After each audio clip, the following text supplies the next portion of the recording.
Hey everybody, it's Abby here from Knife Fork Spoon, and our discussion today involves no cooking, no baking, and in fact no children. I'm just going to give you a 5 minute or so, we'll see how long it takes, rundown on how to use math in the kitchen for all ages. So I'm talking from like little guys, a year old or so, up to your teenagers.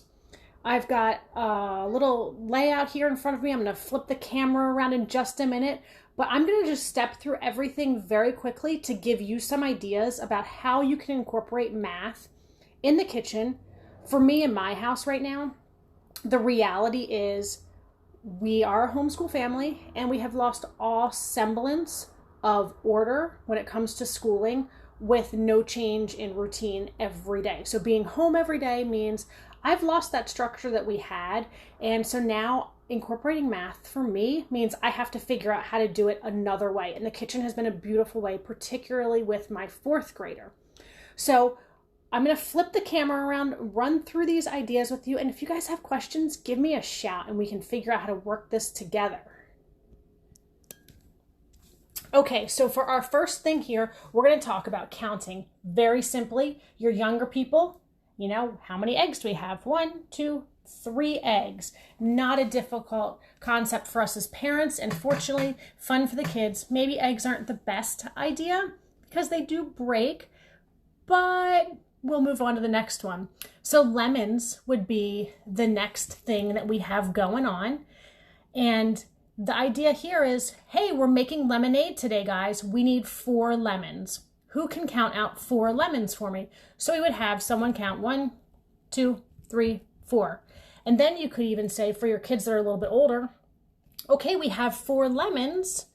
How many are left over? And they'll say, well, 2. And then so you can have a discussion then about subtraction.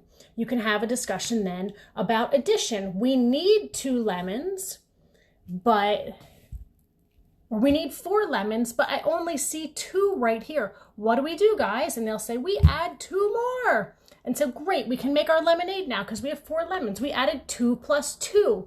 So fruit, counting, that sort of thing, ingredients, simple way to get the kids engaged with math and basic arithmetic and subtraction and addition.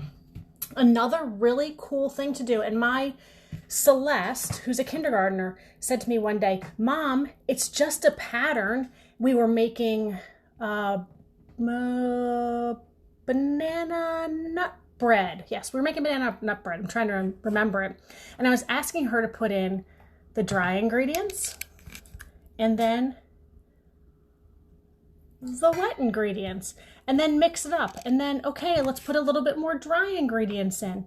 Now let's put a little bit more wet ingredients in. And I was having her stop and start the mixer every time that she paused to put more ingredients in. And she looked at me and goes, it's just a pattern. And I was like, oh, you're brilliant.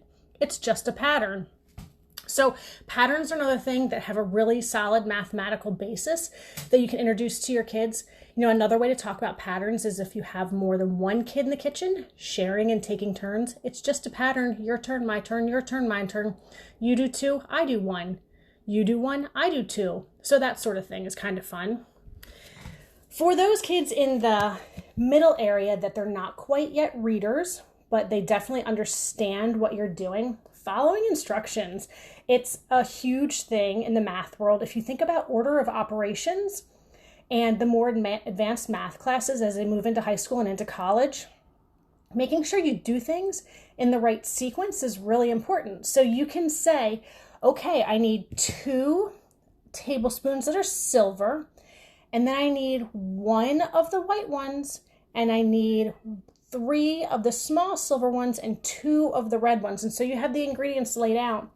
And depending on the age of your child, you can expect that they would memorize what you've asked them to do, or you could give them a little cheat sheet. So following instructions, what do they hear go in and what comes out of their hand? Because wow, sometimes that interpretation in there is really wildly different, even for us adults. So that's another great thing you can do with the kids is following instructions. As you're getting into your older students, I do this with Calvin all the time when he's making food. I'll put like sugar or flour or something in there, and then put a little note on it. This bowl has 1/4 cup in it. And then he looks at his recipe and goes, but my recipe says I need 3/4 of a cup. Well, you're right, honey. It does say that. So how much more do you need? So he's doing math that way, and he's figuring out how to do subtraction and addition with fractions. This was actually a breakthrough moment for us when he was doing this last week. The whole idea of common denominators flipped a switch in his brain, and it was awesome. So I recommend making little cheat sheets. Here's another one that I've done. This bowl has 4 tablespoons in it. A cup has 16 tablespoons. He looks at his recipe and says, but my recipe needs 1/2 cup, Mom. You're right. So how much more do we need? So I have him walk through what this conversion of 16 tablespoons to a cup means. I have this little unit conversion thing on my hood of my stove, and I think it's been there for 15 or more years. Actually, I've had it for longer than that. It moved with me up here. So it's probably been in my kitchen for close to 20 years, and I use it daily. Something like this is invaluable. It was a little freebie gift in a cooking club I was in when I was in college or grad school. And this is a great way to introduce the kids and a great way to help you, because sometimes I forget, oh my gosh, what am I working with? 6 tablespoons. Oh, 6 tablespoons isn't something normal. Okay, I better not give him that one. So this is a little cheat sheet that I find super handy. Another thing I love to do is we in this house make a lot of marinated meat. So we'll mix the marinade together, dump it in a bowl, throw the meat in it, and let it sit in the fridge all day, or even better, dump it in a Ziploc bag, throw it in the freezer and let it sit for weeks until I need it, and then we defrost it and dinner's ready.